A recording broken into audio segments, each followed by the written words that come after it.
ప్రపంచ జానపద దినోత్సవ వేడుకల సందర్భంగా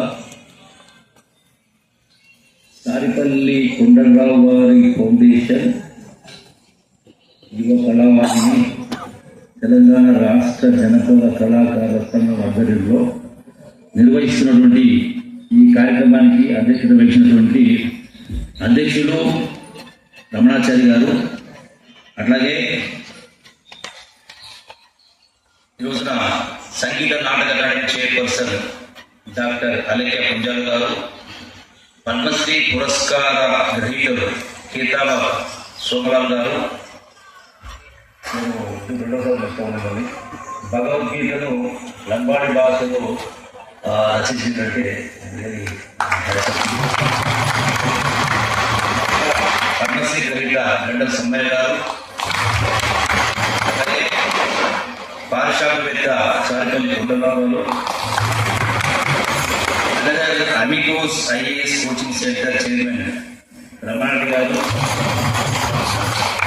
అట్లాగే మా భాషా సంస్థలలో డైరెక్టర్ మామిడి హరికృష్ణ గారు, జానపద కళాకార సంఘం అధ్యక్షులు శ్రీనివాస్ గౌడ్ గారు, యువ కళావాహిని అధ్యక్షులు శ్రీ లంకా లక్ష్మీనారాయణ గారు, అలాగే సరస్వతి ఉపాసకులు శ్రీ దైవ శర్మ గారు, మరి వివిధ జిల్లాల నుంచి ఇచ్చేసినటువంటి కళాకారులందరికీ కూడా కళావందనాలు చేస్తాము.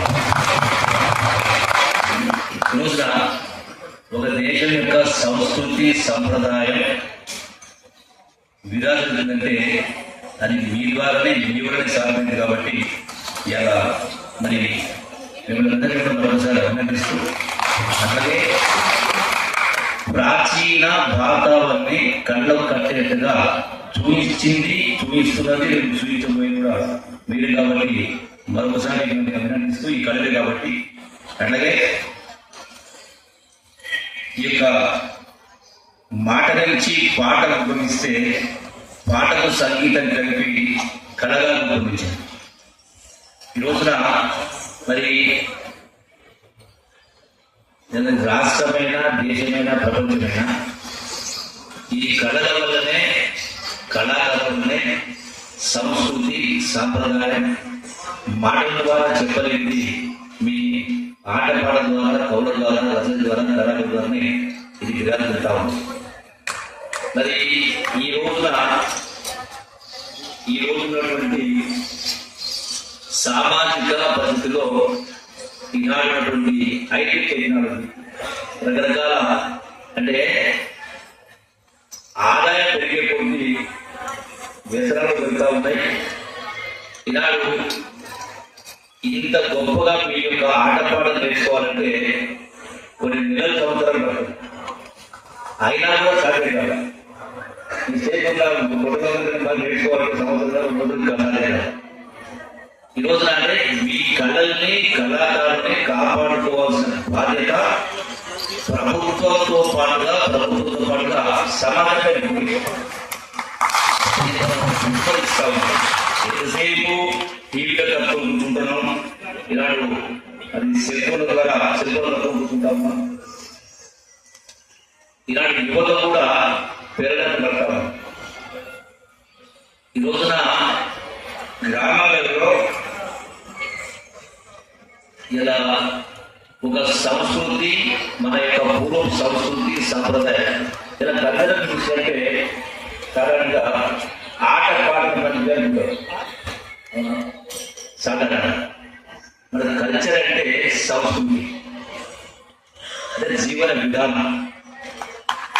ఈ కల్చర్ అనేది ప్రతి రంగాల్లో వర్తిస్తుంది, అన్ని వర్గాల ప్రజలు.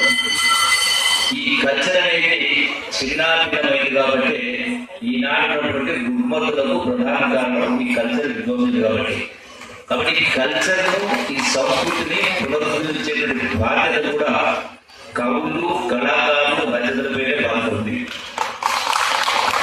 త్వరలోనే రాష్ట్ర స్థాయిలో పెద్ద ఎత్తున రాష్ట్రంలో ఉన్నటువంటి అందరూ కవుల్ని, కళాకారులని, రచయితల్ని, కళాకారులందరూ కూడా ఒక వేదికను చేసి దీనిపైన సుదీర్ఘంగా చర్చించి ప్రతి కళాకారుడు, ప్రతి రచయిత, ప్రతి కవిత్రి, కవులు అందరినీ కూడా భాగస్వామ్యం చేసి మనం ఒక నిర్ణయాన్ని తీసుకోవాలని ఉంది.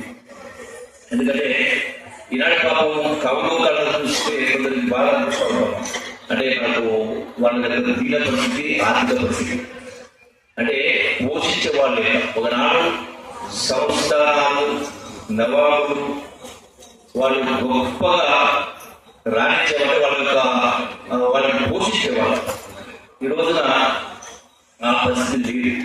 సరే ప్రభుత్వం ద్వారా కొంత తోడ్పాటు జరిగినా కూడా అది సరిపోదు. అందుకనే ఈ యొక్క సాంస్కృతిక శాఖ ద్వారా, టూరిజం శాఖ ద్వారా త్వరలోనే ఇప్పుడు రాష్ట్రంలో ఎన్నైతే కేంద్రాలు, టూరిజం కేంద్రాలయో ఈ అన్ని కేంద్రాలు కూడా టెంపరీ స్ట్రక్చర్స్, పర్మనెంట్ స్ట్రక్చర్స్ ఏర్పాటు చేసి వచ్చినటువంటి టూరిస్టులకు వినోదాన్ని, విజ్ఞానాన్ని అందించడం కోసం కూడా మిమ్మల్ని చాలా అలాగే ఈనాడు ఈ యొక్క సాంస్కృతిక శాఖ ద్వారా ఉన్నటువంటి 538 వార్డు నంబర్ కాకుండా వాళ్ళతో పాటుగా మిమ్మల్ని అందరూ బాగా కార్యవర్గం కూడా డెఫినెట్ గా ఈ యొక్క ప్రతి గ్రామంలో, ప్రతి మండల కేంద్రంలో, ప్రతి జిల్లా కేంద్రంలో మీకు అత్యంత ప్రాధాన్యత ఇచ్చి ఈ యొక్క సమాజాన్ని సంస్కరించే బాధ్యత, ఈ రుగ్మతల్ని దూరం చేసే బాధ్యత మిమ్మల్ని ఈ ప్రభుత్వం, గౌరవ ముఖ్యమంత్రి గారి నాయకత్వాన ఈరోజున ఇందిరమ్మ రాజ్యం, ఇందిరమ్మ ప్రభుత్వం అంటే ఎందుకంటా ఉన్నాం, అన్ని వర్గాల వాళ్ళు సుఖ సంతోషంతో ఉండాలి. మరి అది జరగాలంటే ఈ రోజున ఆదాయాలు పెరిగినా కూడా ఆదాయ